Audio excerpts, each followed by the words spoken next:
Hey guys, welcome back to my channel, or welcome if you're new here, and welcome to my July and August reading wrap up. Now, it's been a while since I've done a wrap up and I entered a bit of a reading / life slump for a little bit. So June technically doesn't get a reading wrap up, but I will do an honorable mention in this video of my June reads, but today's focus is on my July and August reads. After the slump, a pretty good reading month this month in August, so I'm pretty excited that I've been getting back into reading. I've been physically reading a book. I've been buddy reading this book with my best friend Libby, and that's been really exciting and such a fun experience, and I'm really glad we've decided to do this because it's given us both this kind of new excitement about reading that we haven't had before. So I'm really excited about our buddy read. But our honorable mention for June reads is Crossroads by Devoney Perry. This was a new release.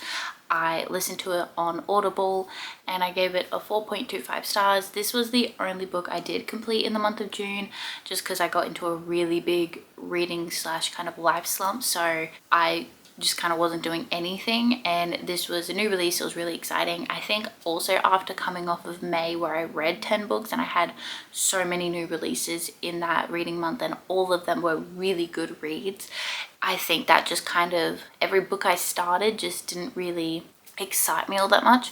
But this was a new release, so it was really exciting to read. I really did enjoy it. I can't wait to read the rest of the series. I've been reading a lot more of Devoney Perry stories this year and I've been really enjoying it. I'm really liking her writing. I love how just kind of fun and easy her stories are, and that's not meant in a bad way at all. I really do like how fun and easy they are.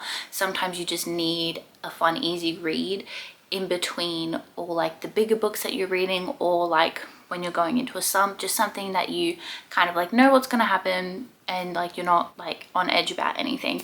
So really enjoying that, but that was 4.25 stars. Now getting into the month of July, this was my birthday month, which is really exciting, but I didn't get back into my normal reading routine until towards the end of July. So there's only 3 books for July, but I'm still pretty proud of the books I did finish.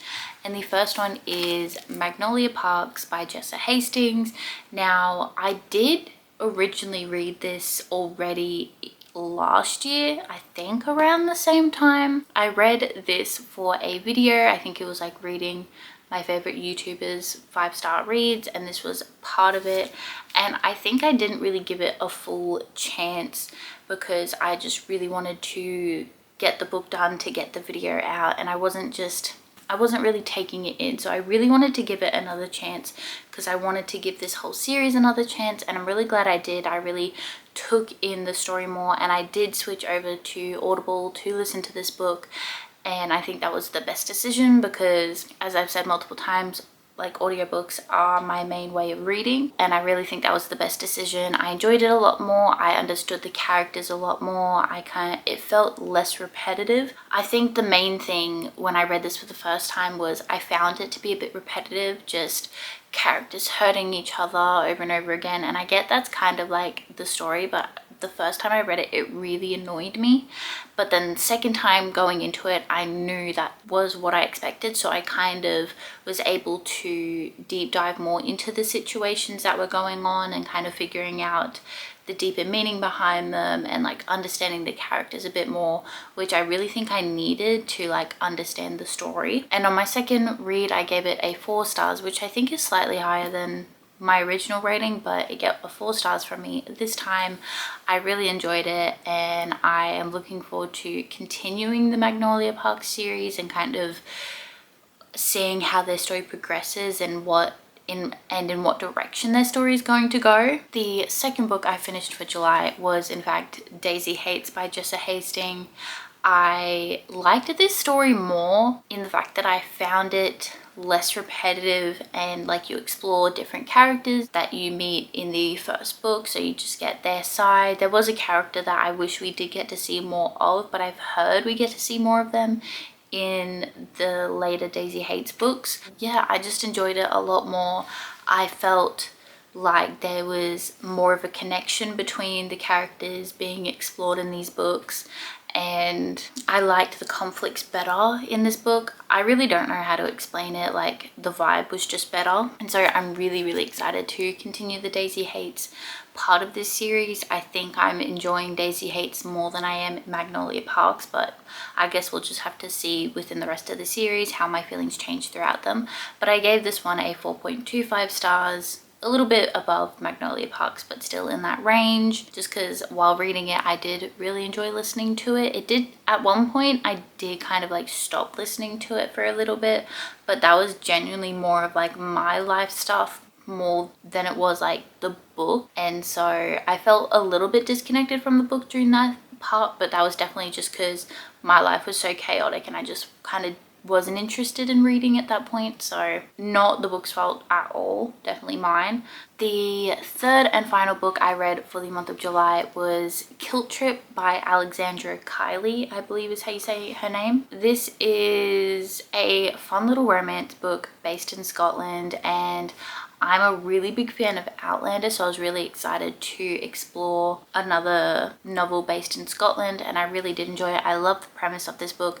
Again, listened to it on Audible, which was really nice because I could hear the different accents, and that really was able to create more of that like difference in the characters and their like origins and all that. I ended up giving this one a 4 stars. So a lot of the books I read have been good. They're not great, but they're a little bit over okay.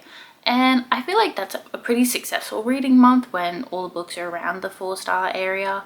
I haven't had a 5-star read since May, but that's kind of hard to compete with how many good books were released in that month. But I ended up getting this book as a little cheer up gift from my friend Ava, because like I've said so many times, I was in a bit of a life slump. I was really down this one weekend just because just some stuff was going on. I thought I didn't get something that I really wanted, and this was just a little cheer up present, and it was so sweet. She brought this and some bubble tea, and I really appreciate her for doing that for me. It was so kind and sweet of her, and thank you, Ava. I haven't forgotten. Sending my love. Now moving on to August, this is kind of where my normal reading routine really picked up again, and I finished 5 books this month, which is kind of around my average amount of books that I finish a month. And so this is getting me really excited that I'm kind of out of the slump fully. I've been reading and listening a lot more, and it's making me super excited for the rest of the year. But the first book I finished in the month of August was The Ministry of Time. I remember hearing Hayley Pham read this book, and it really interested me, and then I kind of forgot about it for a little bit, and then I saw it in Big W and I just remembered it, and it really intrigued me. It's a lot different from what I thought going into it, which is definitely like my fault slash the back of the book's fault. Like I thought it would be a lot different. It was kind of giving similar vibes to 1984, if you've ever read that, but like add in some like time traveling, but kind of like the government keeping an eye on people and that. So that's like the closest kind of thing I can think of to compare it to is 1984. But I did actually enjoy it. I listened to this one. It kind of gave vibes of like a book you have to read for school or uni, but I did actually enjoy it. The end of the book was very different to what I was expecting. I was kind of expecting more of that dystopian type novel trajectory where you have like this separate group and they're trying to overthrow this other group, and that just kind of like wasn't really happening, and I thought that's where the story was going.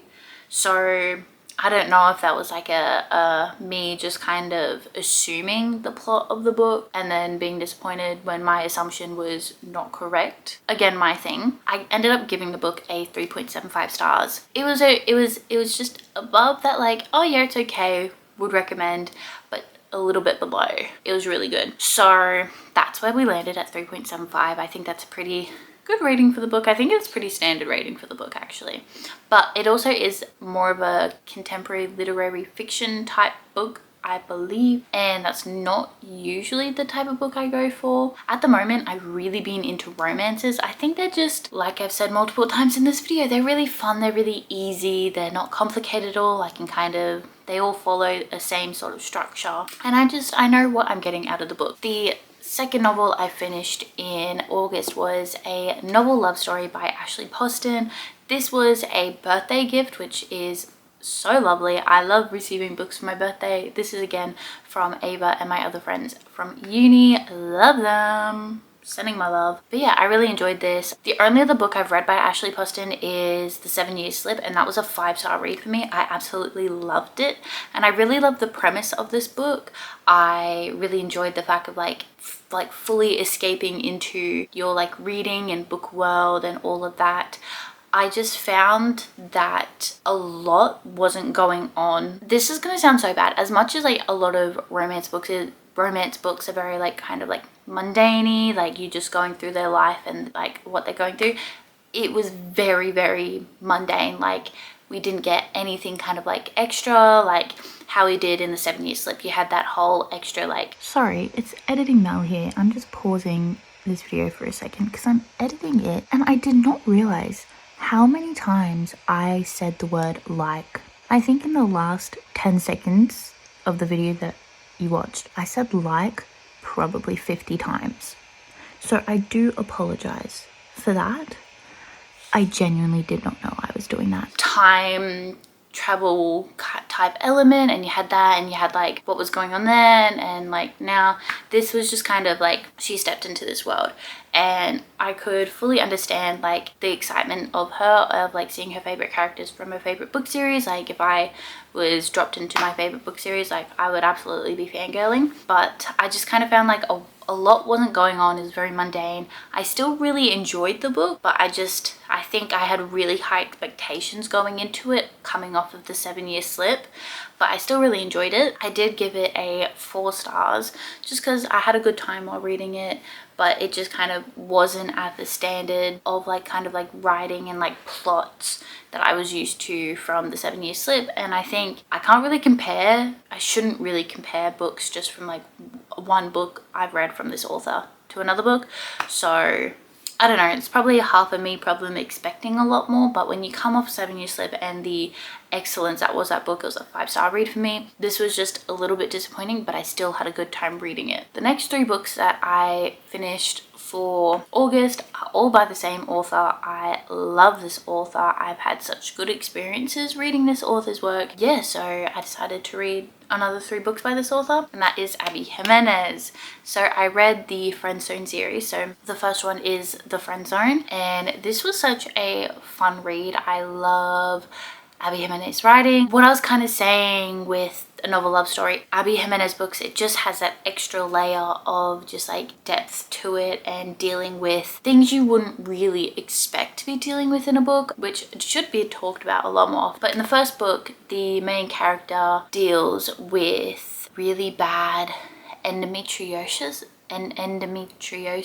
I believe, and it just complicates a lot of stuff in her life, especially with her love life and this guy she's really interested in. So she keeps him in the friend zone because she's like, I can't be with him because of this thing. And I really enjoyed that, and I liked seeing the effort and really just the effort from the guy to be like, no, it doesn't matter, I want you. This is a really bad explanation of the book. I gave this one, no surprise, of 4 stars. Nothing so far has quite compared to Just for the Summer. I loved Just for the Summer. I gave it a 5 stars. That's her newest release, part of her other series. So I think this series was written before that other series, if I'm correct. So I can definitely see the development in her skills in her writing and how much it's grown, and I absolutely love that. So I love going back to her first kind of like releases and seeing how much she's grown from that. The next Abby Jimenez book I read was, no surprise, the Happily Ever After playlist. I really enjoyed this one. This one follows the best friend of the first book, and the main character of this book, she goes through so much over the first book and this book, and it was just really inspiring and just really good to read about everything she's gone through and how she dealt with everything and just letting herself feel things for this person that she didn't think she would. And again, the amount of effort he goes to just show her how much he cares and loves her, and I don't know, it's just really sweet. I love when a man shows effort. Again, also gave this one a 4 stars. Really enjoyed it. Again, not quite that 5-star feeling that I'm used to from Abby Jimenez. The last book I read for August was Life's Too Short, again by Abby Jimenez. Now, I think out of all the books I've read by Abby Jimenez, this would be the most kind of like, not disappointing, but it's definitely not my favorite. I gave this one a 3.5 stars. I think just the main character was really annoying me at points with just her reasoning as to why she wouldn't let herself or let the guy like each other in the way they do, or like do anything about it. And she was very much always thinking about the worst and what's gonna happen and all of this stuff. And at points it makes sense, what reading her story and reading what she's going through, it makes sense as to why she would be this way and think this way. But sometimes it was just really annoying because of how repetitive it got about this thing. And there was a point where the guy also really annoyed me with his response to said thing. And like, you kind of see the development and the growth of the characters, but it still really kind of just annoyed me. So that's why it's kind of knocked down to that 3.5. I still enjoyed it. This book does deep dive into a lot of, it deals with a lot of like addiction and grief as well. So that's just something to think about before you head into this book, that there is a lot of grief and addiction talked about and dealt with. Those are all the books I read for June, July and August. I hope you liked today's video. I'm very excited to see how the rest of the year goes with my reading and update you guys on that. I'm hoping to start doing more reading vlogs for you guys because I really enjoy making them, and I hope you guys will enjoy watching them. And yeah, so please like, comment, subscribe, all that YouTube stuff, and I will see you guys in the next one. Bye.